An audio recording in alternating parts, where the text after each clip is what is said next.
Imagine yourself aboard a gigantic container ship sailing across the vast Atlantic, or perhaps piloting a commercial airliner at an altitude of 10,000 meters. In both cases, the captain or pilot will tell you that you are traveling at a certain speed, but they won't express it in kilometers per hour, the unit we use to measure the speed of a car on land. They'll say it in knots. The problem is that this unit of speed emerged hundreds of years ago, with sailors who didn't have GPS or reliable chronometers, using ropes and hourglasses. How did they manage to make this primitive system of counting knots with their fingers so precise that today, with all our technology, it remains the official global measure, even for supersonic jet pilots?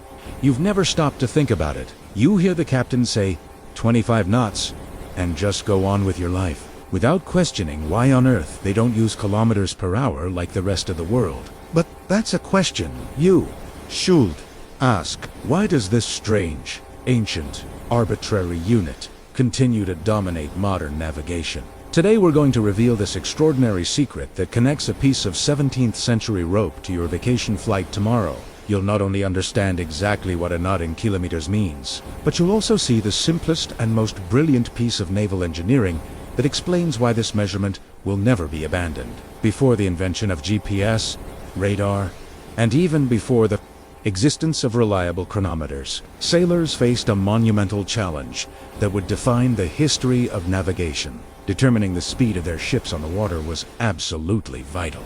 On land, we could count posts or landmarks, but on the open sea, the surface was a liquid monotony, devoid of any point of orientation. Without knowing the speed, a captain was practically blind. He couldn't calculate how long it would take to reach his destination. He couldn't know if he was being carried by the current. He couldn't navigate safely through storms or fog. To chart a course to a distant destination, avoid dangers in fog, or estimate when to reach port, a captain needed to know two essential things: direction and distance traveled. Without these two pieces of information, any expedition risked being irretrievably lost in the vast ocean, disappearing never to be seen again. This need became crucial during the so-called Age of Discovery, when European ships first ventured beyond known coastlines. Spain, Portugal, England, and Holland were in a frantic race to map the world. Ships left Europe and disappeared for months in unknown waters. Some never returned. Others arrived completely lost in unexpected places. This urgent need for an instrument to measure speed led sailors to invent something surprisingly simple, yet revolutionary in its effectiveness. It was an invention born purely and simply out of desperate need. The solution found was the Barquin Harope, or as it is more popularly known, the bark. The system was a work of art in its extreme simplicity. It consisted of three basic elements that worked together like a clockwork mechanism. First, the rope, a long, strong rope with a series of perfectly spaced knots along its length. These knots were not decoration. They were not random. They were mathematical markers of precision. Second, the float, or a log, a flat piece of wood, usually quarter circle or triangular in shape, attached to the end of the rope. When thrown into the sea, this piece of wood acted as a brake, remaining almost motionless in the water as the ship moved away from it. The third element was the timer. Initially, it was an hourglass, which in maritime vocabulary was also called a sand clock, and which usually had a standard time of exactly 28 seconds. This time was not chosen by chance. 28 seconds was the mathematical key to everything that would come after. The procedure was as follows. A sailor would throw the float into the water and let the rope begin to unwind from the reel. At the same time, another sailor would turn the hourglass to measure the exact time interval. The first sailor, with the rope sliding through his fingers, would count aloud how many knots passed through his hand before the time indicated by the stopwatch ended. The number of knots passed in that time interval was precisely a direct estimate of the ship's speed. If they counted 15 knots, the ship was moving at a speed that, from that moment on, would be known as 15 knots. From this practice, born of pure necessity, the most fundamental unit of speed at sea received its name forever. A knot was not just an arbitrary measure, it was mathematically connected to the planet itself. The great innovation of this system lay in the precise distance between each knot of the rope. The knots were not placed randomly. For the system to function with perfect precision, the distance between each knot and the hourglass Time needed to be mathematically related to the nautical mile. A nautical mile is fundamentally different from a kilometer or a land mile. While the kilometer is a fixed measure of distance on land, arbitrary and decided by convention, the nautical mile is based on the geometry of the Earth itself. Specifically, a nautical mile is equivalent to 1 minute of arc of latitude along any meridian. This unit corresponds to approximately 1,852 meters. It is not a round number. It is not a convention. It is a measure based on the curvature of the planet.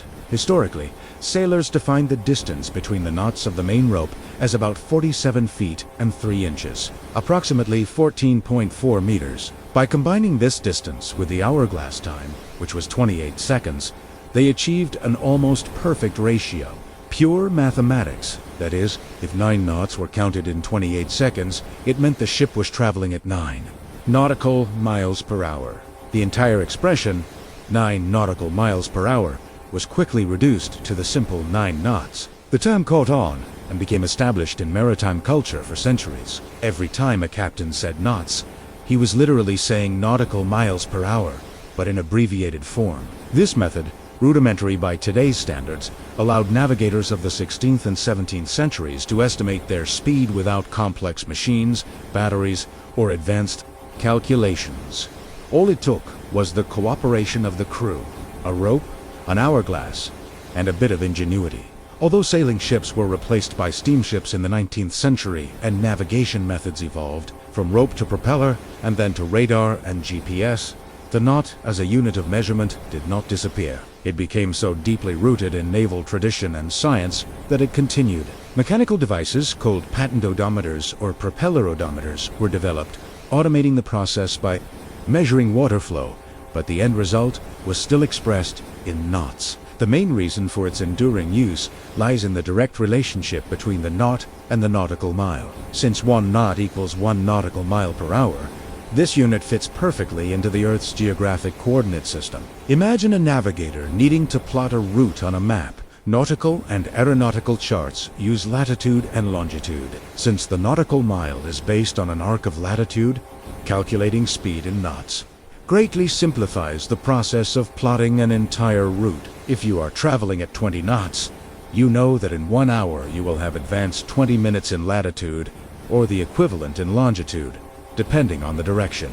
Using kilometers per hour would require constant conversions that introduced errors in long-distance navigation. And in maritime navigation, errors of small magnitude accumulate into lost kilometers over days of travel. But the knot wasn't limited to Tesea. When commercial aviation was born in the early 20th century, pilots quickly realized that air navigation was fundamentally identical to maritime navigation. You had a route, you had coordinates, you had to calculate travel time. Pilots simply adopted the system that already worked perfectly. Knots. Today, modern aviation pilots use knots, almost without exception. An aircraft's speed is almost always measured in knots, since air navigation, like maritime navigation, is based on the same grid of geographic coordinates, and the concept of the nautical mile.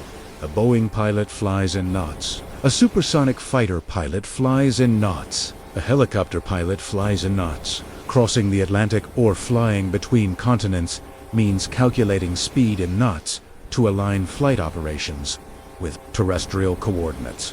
Modern aircraft GPS navigation systems use knots. Air traffic control systems on the ground speak in knots. Aircraft manuals are all in knots. It's a global standardization that has never been questioned because it works perfectly. The extraordinary truth is that the knot is one of the few measures that directly connects modern technology to the geometry of the planet. It is not a dead legacy. It is not a relic of the past that should be discarded. It is a measure that was so intelligently designed that it will remain relevant as long as we navigate using latitude and longitude. As long as we use geographic coordinates, we will use knots. And as long as we live on a spherical planet, we will use geographic coordinates. The knot is a sublime example of how an invention born of simplicity and necessity continues to shape the most advanced technology and communication. Even today, with the use of sophisticated digital sensors, The humble knot connects us directly to the ingenuity of those who came before us. It is a reminder that the most brilliant ideas often arise not from complexity, but from that the most enduring solutions are those that solve problems so fundamentally that they transcend centuries. So, the next time you hear that a cruise ship travels at 22 knots, or that an airplane reaches a cruising speed of 450 knots, remember that these numbers originate from a piece of wood thrown into the ocean and a knotted rope hundreds of years ago. Remember that you are participating in a tradition that connects you directly to the great explorers and navigators who mapped the world. If you've made it this far, I invite you to like this video, subscribe to the channel, and turn on notifications so you don't miss videos like this one, where we uncover the secrets of simple things we see every day, but that hold extraordinary stories. And leave your comment below.